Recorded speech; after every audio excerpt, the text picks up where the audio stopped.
नमस्कार. सांगे अग्निस्तव धूम होये, तै धूमी काय अग्नि आहे. तैसा विकारू हा मी नोहे, जरी विकारला असे. ज्ञानेश्वरी नित्यपाठ मधली 56वी ओवी ही 7व्या अध्यायातील 59वी ओवी आहे.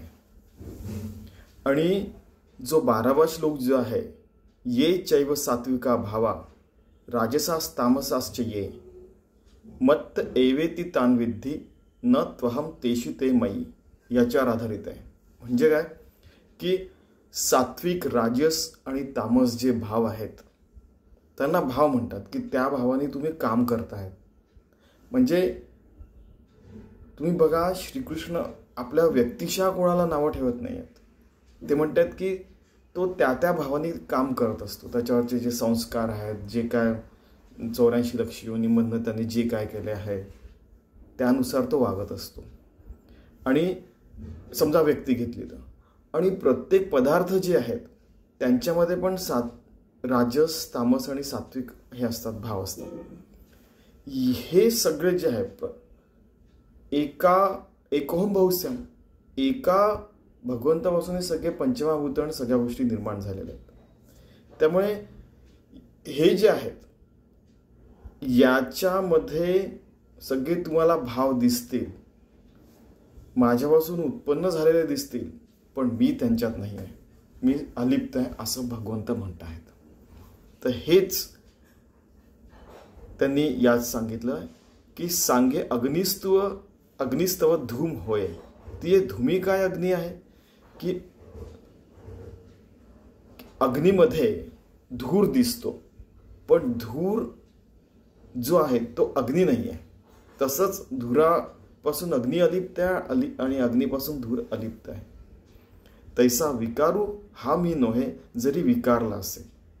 की हा जो सगळं जे आपलं दिसतं, सगळं काही, हा जो प्रसंग आलेला आहे, हा जो सगळं काही आलेला आहे, म्हणजे अर्जुनाला सांगत असताना ते म्हणतायत की जसं युद्ध सुरू आहे, हे सगळं आपल्या जीवनातल्या घडामोडी ज्या सुरू आहेत त्या एक प्रकारे तो जो विकार झालेला आहे तो मी नाही आहे.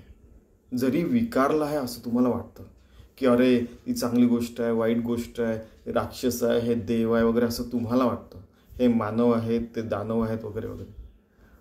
पण तुम्ही जे विकार दृष्टीने बघता तो विकार मी नाही आहे, सर्व ठिकाणी भगवंत आहे असंच अर्जुनाला श्रीकृष्ण सांगतायत. आणि असंच ज्ञानेश्वर महाराज पण म्हणतात. मग आता प्रत्येक वेळेला सगळेजण म्हणतात की आपल्याला अरे प्रवचन करणारे कमी पाहिजे हो, आचरणात आणणारे जास्ती पाहिजे. ठीक आहे, आचरणात कसं आणायचं की सगळ्यांना कमीत कमी माणूस समजून माणुसकीने वागणूक तर द्यायला पाहिजे, आहे की नाही. प्रत्येक जीव शिव आहे आपण म्हणतो, पण तसं आपण वागतो का, बोलतो का, असं बघायचं आणि वागायचं आणि बोलायचं आणि तसा व्यवहार पण ठेवायचा. मग निश्चितच ज्ञानेश्वरांचं स्वानंदबोध पाटण, समर्थ रामदासांचं आनंदवन भुवन, वाल्मिकींनी जे रामराज्य जी संकल्पना केली आहे ते होऊ शकतं.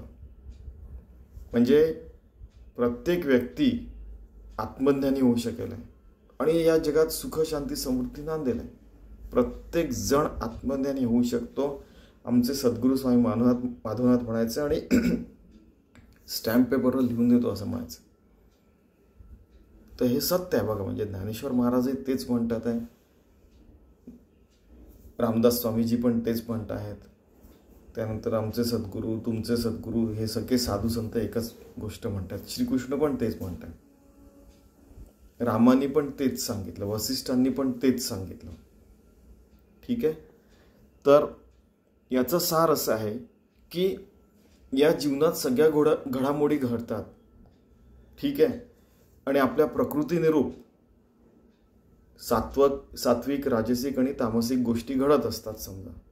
पण आपला आत्मा त्यापासून अलिप्त राहायला पाहिजे. पण तरीही प्रत्येक क्षणी, प्रत्येक कणाने, प्रत्येक क्षणाने, प्रत्येक हृदयाच्या ठोक्याने, डोळ्याच्या उघडझापेने, खाताना, पिताना, जेवताना शुद्ध पाणी, शुद्ध दूध प्यायचं, सगळं म्हणजे स्वामीजींनी सांगितलं तसं शुद्ध राहायचं.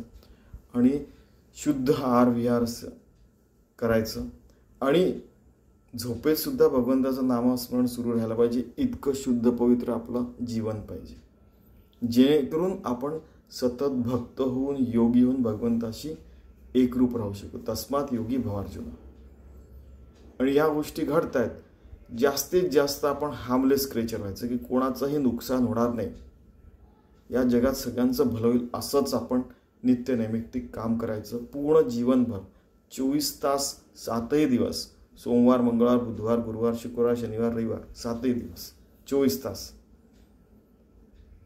ठीक आहे. तर असं आपण सुंदर जीवन जगलो तर आपल्याला निश्चितच सांगे अग्निस्तव धूम होय, ती धूमी काय अग्नी आहे, तैसा विकारू हा मी नव्हे, जरी विकारला असे, हे आपल्याला लक्षात येईल आणि तसं आपलं वागणं बोलणं चालणं होईल.